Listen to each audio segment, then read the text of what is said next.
When I first attended this conference, I think 4 years ago, I felt like an outsider. The reason was that I spoke about how ordinary people, ordinary citizens, men, women, children, live all this. What do they understand? How do they relate to it? This is a very important question, because at the end, systemic change, and we need systemic change because I'm in full agreement. What is happening today, it's a new civilizational area that is started. When the Industrial Revolution came upon so many years ago, people didn't give it that name immediately. All they were seeing was destruction, and there was suffering, and there was hope, and everything was happening at the same time. Nobody really understood. But back then, it wasn't called the Industrial Revolution. I do hope that what we live today will one day be called an ecological revolution. Having said that, when I was speaking about those issues 4 years ago, I literally felt as an outsider.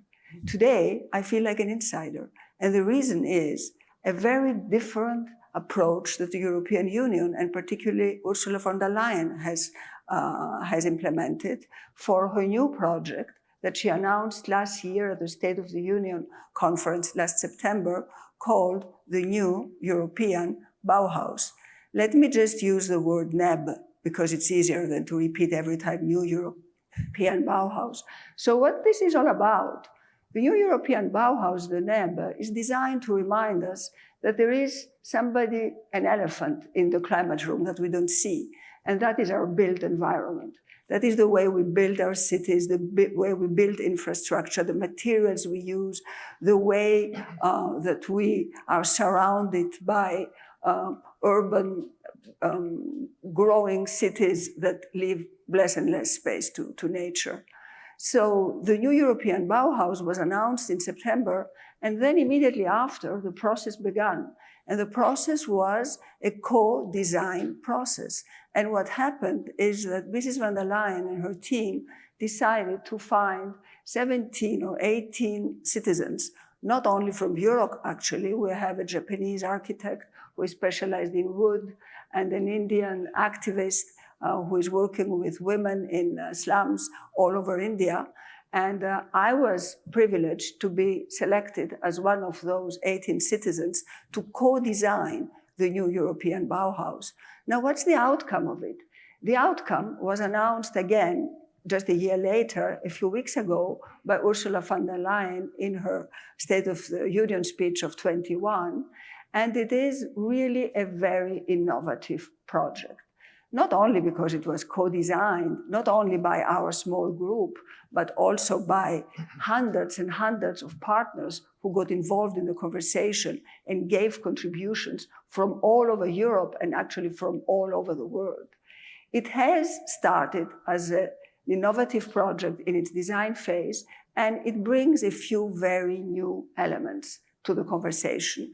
And I will tell you about 4 things, actually 3, because the first is the role of bottom-up grassroots initiatives that are happening all over the world, and that usually people who sit on the top of the pyramid of politics ignore and don't see, don't listen to, don't acknowledge even.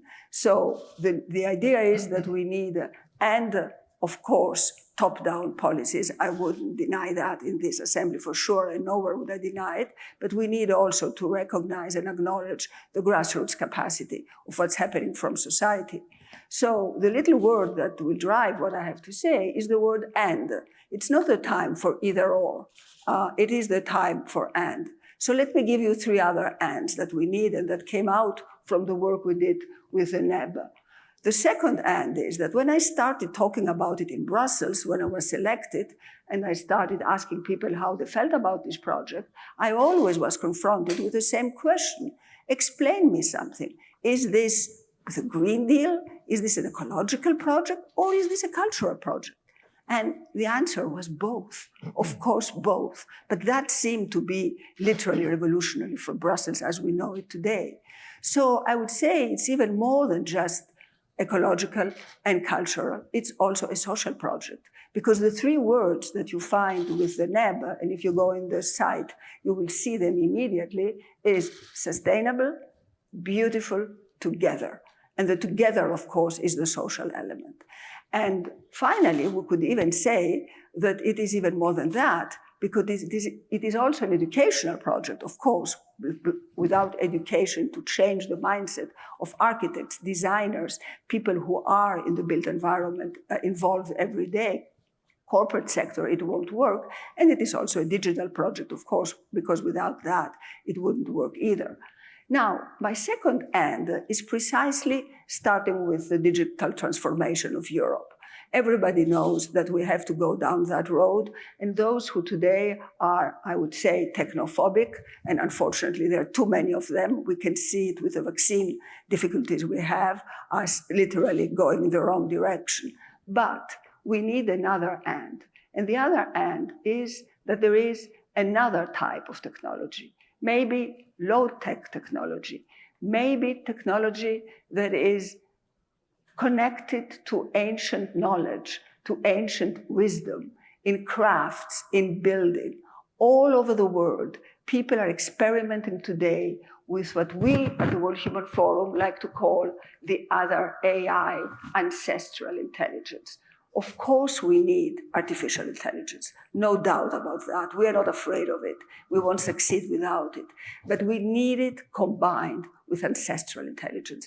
And I think that our country here in Greece is well placed to invite countries like China, India, people from Africa, all over the world, indigenous populations, and acknowledge that we have a need for the two AIs to come together, because if they do, then humanity will find the wisdom to address the huge challenges we are confronted with.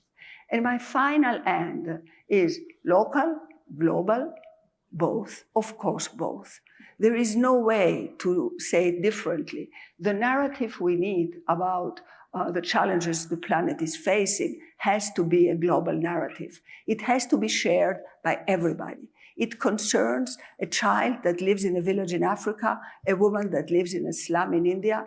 The fact that we have overconsumed the resources of our planet, that we went way above its boundaries, is a fact that concerns us all. And I like there very much what some people call the overview effect. For those of you who don't know it, it's what astronauts feel when they see the Earth from above. When they see it, what do they see?